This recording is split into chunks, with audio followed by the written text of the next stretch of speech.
Another day, another basketball stories na naman ang pagkukwentuhan natin. At ngayon nga ay pag-uusapan natin ang balitang pagiging out for the season na ni Kyrie Irving at ang balitang bagong big man na makukuha pa ng Los Angeles Lakers. Nagkaroon na nga po ng pag-uusap ang front office ng Dallas Mavericks at ang kampo ni Kyrie Irving kung maglalaro pa siya o hindi na ngayong season sa kanilang lineup. At base nga po sa kanilang naging desisyon, napagkasunduan nga po nila na gawin na lamang itong out for the season at hindi na nga po siya paglaruin pa ngayong taon sa kanilang natitirang laro. Magpo-focus na rin naman nga po ito ng gusto sa pagre-recover ngayon mula sa kanyang natamong ACL injury. Simula nga po nang i-trade ng Dallas si Davis ng nagdaang deadline at ang maagang pagbagsak nila si standings, ay binalak na nga po talaga ng team na hindi na paglaruin pa ngayong taon si Kyrie Irving.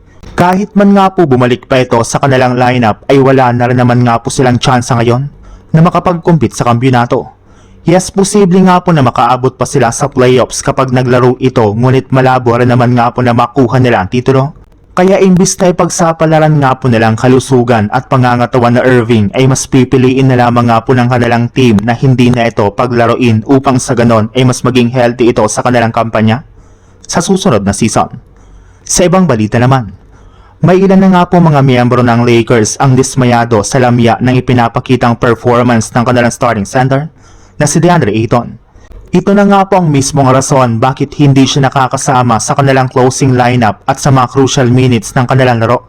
Kaya nangangahulugan lang naman nga po nito na wala talagang balak ang Lakers o si Coach JJ Redick na panatilihin si DeAndre Ayton sa mga susunod na taon.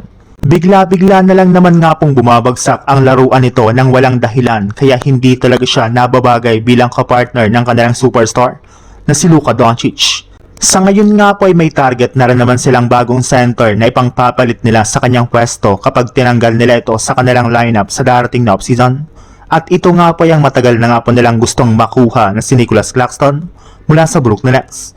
Naniniwala nga po sila na mas bagay ito bilang katandem ni Luka Doncic since bukod nga po sa athleticism nito ay hindi rin naman nga po siya nanlalamya pagdating sa depensa at rebounding.